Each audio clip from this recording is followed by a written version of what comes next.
Michael Mann has been working in the industry for almost 50 years, making both great movies and TV shows. He's truly one of our greatest working filmmakers. He's also one of my personal favorites. I've loved his work ever since I watched the first episode of Miami Vice, the iconic show which he helped create. Michael's newest film, Ferrari, just recently released. So today I'm going to rank all 14 Michael Mann films.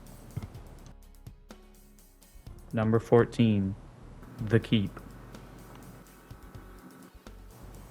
I had heard about this movie before, but I learned more about it after listening to Quentin Tarantino and Roger Avery talk about it on their podcast, the Video Archives podcast.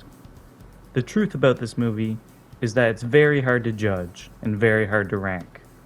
This is Mann's third film, and he had been riding high at this point, having made 2 successful films before it. But he was still a new filmmaker, and the studio took advantage of that.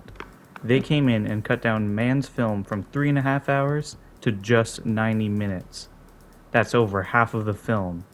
At that point, there is no way to even salvage the film, and it is tough to watch because of that. The Keep follows some Nazi soldiers who discover a supernatural presence.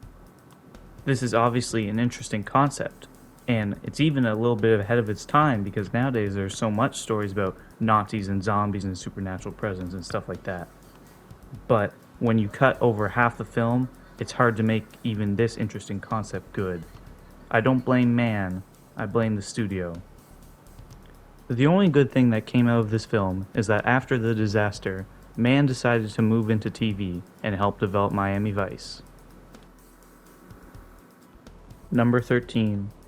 Public Enemies. Public Enemies follows one of the most famous criminals of all time, John Dillinger, who was the first person ever called Public Enemy Number 1 by the FBI.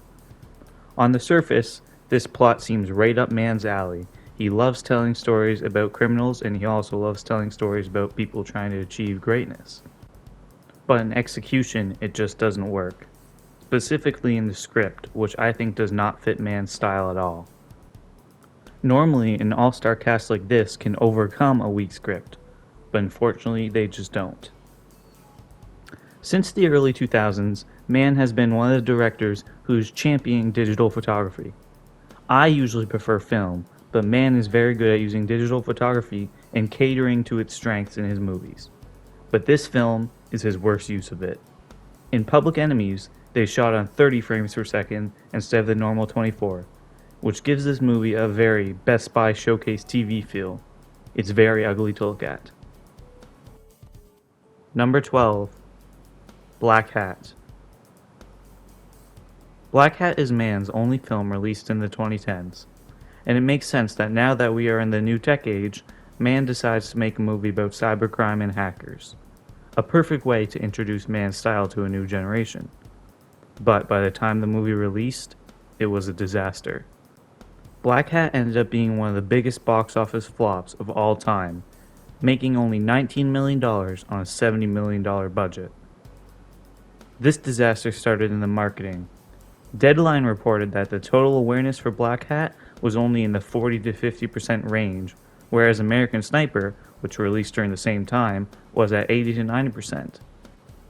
January is already a tough month to release a movie, and when your movie is being outshined by the second most profitable movie of the year, you don't have a good shot. And the quality of the movie doesn't help it at all. In Black Hat, we follow Chris Hemsworth, who in my opinion gives a very lazy performance, trying to find a cybercriminal who recently hacked a nuclear plant. The pacing of this movie is terrible. At some moments, you are really into it, and at other moments, it's just very boring. Overall, I think this film was just not handled well by everyone involved. Number 11. The Last of the Mohicans. This might be my hottest take on the list. I'm not a fan of The Last of the Mohicans. To start off, I never really liked stories set in the 18th century. It's just not my preferred time period. But I never like to go into movies knowing I won't like it, so I tried to ignore that and give the movie a fair shot. but for me, the movie is just boring. The main reason I think that is because I just don't really like any of the characters. None of them really do much for me besides filling their role in the plot. All the acting is fine, but the characters just don't pull me in like I would hope. I do think the story is fine enough, but for me, the most important thing in any movie is the characters. And even the best plot can't be good if it has weak characters. I do think the score and cinematography are both amazing, but this is just one of those situations where the movie doesn't personally work for me. Number 10. The Jericho Mile. This is Mann's first film, a TV movie released in 1979. Now I know, most people say that Thief is his debut feature, but we can't just discount The Jericho Mile just because it's a TV movie. Let's not throw out all the work put into this movie by several individuals, just because it's a bit cheaper and didn't play in theaters. It even won some Emmys, so all in all, that's why I am including it on this list. The Jericho Mile is a nice story about how different inmates do their time. Some deal drugs, some just do their work, and others use their time to achieve something. That's the case for our protagonist, Larry, who spends his days running, attempting to win a chance at making the Olympics. Even in Mann's first film, you can see some of his trademarks. Most obviously, a man trying to achieve greatness. This is a nice, short story with a character who is easy to root for.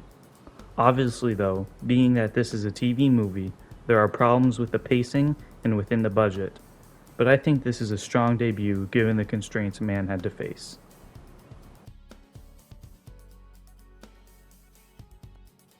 Number 9. Ali. Ali follows in the footsteps of many biopics before and after. It's just a recounting of some of the biggest events in its subject's life without having anything of substance to say. That is very heavily the case in Ali. One review that I think perfectly describes this feeling is Roger Ebert's review. He said, "It's shot more in the tone of a eulogy rather than that of a celebration." That is the major problem with this film. It just doesn't have much to say. But on the positive side, one thing most people can agree on is that the fight scenes look amazing.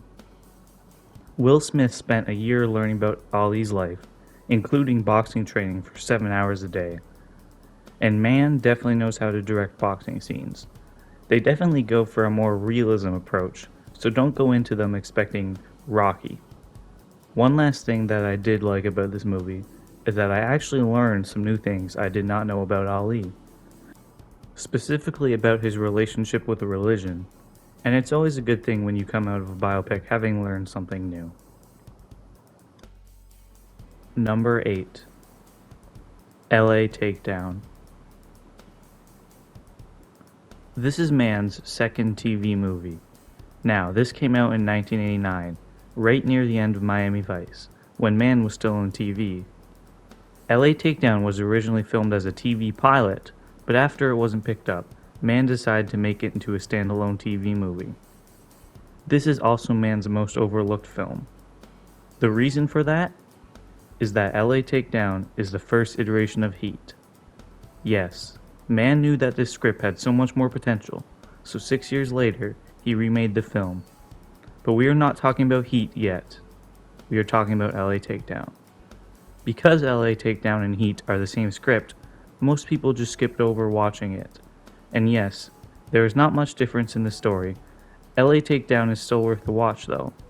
Of course, 99% of people who watch this will go in already having seen Heat, so they know what will happen. But it's still fun to see how Mann was still able to tell this amazing story with all of the constraints of a TV movie. LA Takedown will always be outshined by Heat, but it's still worth a watch in my opinion. Number 7. Manhunter. Manhunter is Michael Mann's most Miami Vice-like film, and that makes sense because this was made during the airing of Miami Vice. And since I love Miami Vice so much, that really helped pull me into this movie. Manhunter is an adaptation of the book Red Dragon, the first book ever to feature Hannibal Lecter, thus this is the first movie appearance of Hannibal, before Anthony Hopkins in Silence of the Lambs, before Mads Mikkelsen in Hannibal, and before Gaspar Ulliel in Hannibal Rising, we had Brian Cox in Manhunter. I've never read the book, and I have yet to see the 2002 Red Dragon film adaptation, so I cannot speak to how well this works as an adaptation, but overall, the movie is very good at building tension, especially in the scenes where Hannibal talks to Detective Will Graham, played by William Peterson, who I think is a very underrated actor. Both Peterson and Cox play their characters very well, and the interactions between the two are very compelling. The ending is one of the best endings in Mann's filmography, paying off everything that you were hoping for. One of the downsides to this film, however, is that in the scenes where they are not building tension, the movie tends to drag on a bit. But overall, Manhunter is a strong thriller. Number 6. Miami Vice. I've mentioned many times in this video my love for the original 5 seasons of Miami Vice. It's one of my favorite TV shows of all time. The first time I watched this movie, I was in the middle of my first watch of Miami Vice. I figured that Michael Mann probably wouldn't diverge too far from the original tone and style of the series. But that ended up being exactly what happened. In the Miami Vice movie, Mann completely changed the idea of Crockett and Tubbs and their world. In the original series, the characters could be going through some of the most traumatic events you could think of, and there would still be a lighthearted tone. That's not the case in the movie. I will acknowledge that the movie has grown on me in repeat viewings, and I find when I divide the movie from the original series, it works better. This movie has grown quite a cult following, and I would bet that most of those people either have never seen the original series or watched the film before watching the series. Don't get me wrong, Miami Vice is a good movie. The soundtrack and cinematography are both amazing. It's just that my love for the original series brought me some disappointment in this movie. Number 5. The Insider. The Insider takes Mann out of his comfort zone, telling a more straightforward drama story, even at sometimes a courtroom drama story. Mann takes what could be easily a very boring movie in any other director's hands and makes it into an intense thrill ride. The Insider follows Jeffrey Wiegand, a whistleblower in the tobacco industry, covering his and 60 Minutes producer Lowell Burgum's struggles as they protect him and his testimony against Big Tobacco. One thing that is very impressive about this movie is that it makes you actively scared of smoking. You don't even want to look at a cigarette after watching this movie. This is thanks to a lot of things, but one of them is Russell Crowe. He gives, in my opinion, a career-best performance, which conveys so much emotions he is going through during the important event. Mann took a big swing in this film, and he hit it out of the park. Number 4. Thief. First time I watched Thief, I wasn't really into it.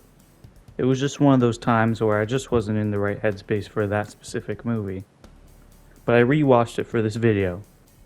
And man, is this one great movie? It's so impressive that Michael Mann was able to make such a great movie on only his second try. This is definitely one of Mann's visually best films. He makes Chicago look so beautiful in the night. The score by Tangerine Dream is perfect, and James Caan gives an amazing performance. But the best part about this film is the amazing script. One of Mann's best scripts. It is so easy to root for Frank even when he commits crime. You want him to leave this world behind and start a family, and the final confrontation between Frank and Leo is very badass. Overall, this is a very impressive second outing for Mann. Number 3.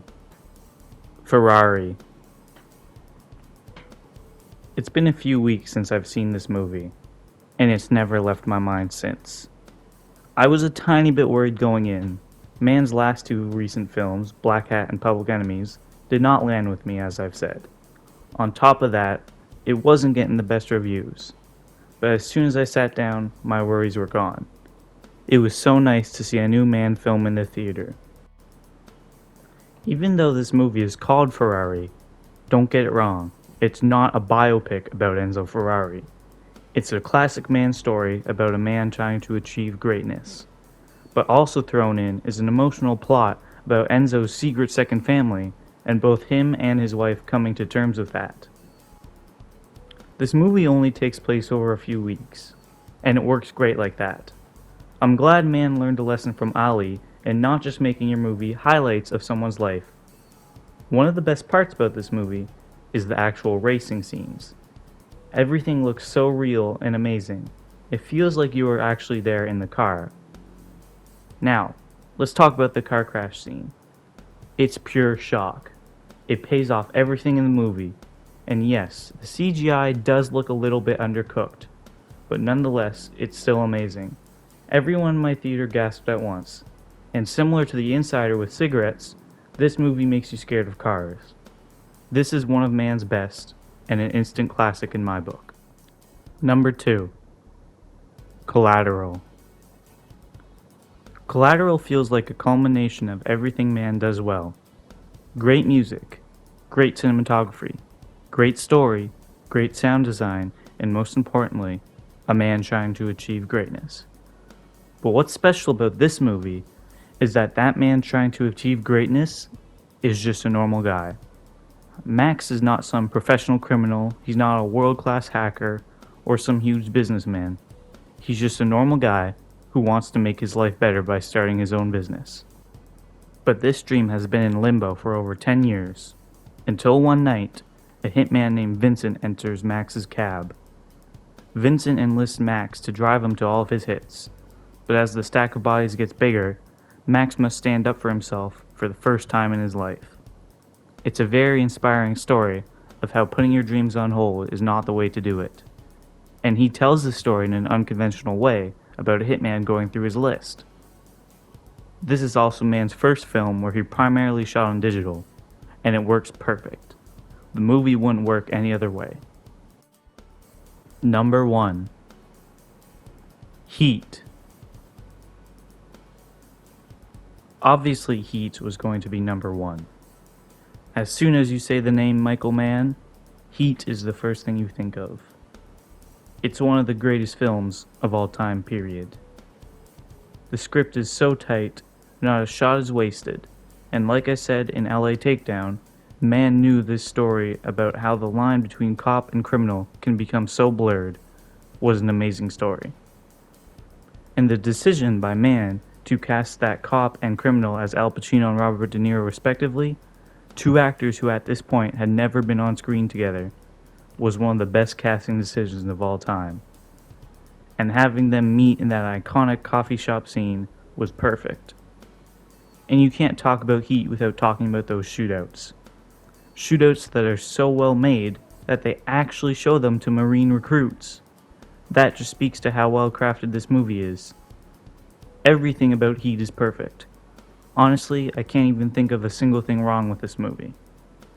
Heat is Mann's magnum opus. A masterpiece movie that will be remembered for generations.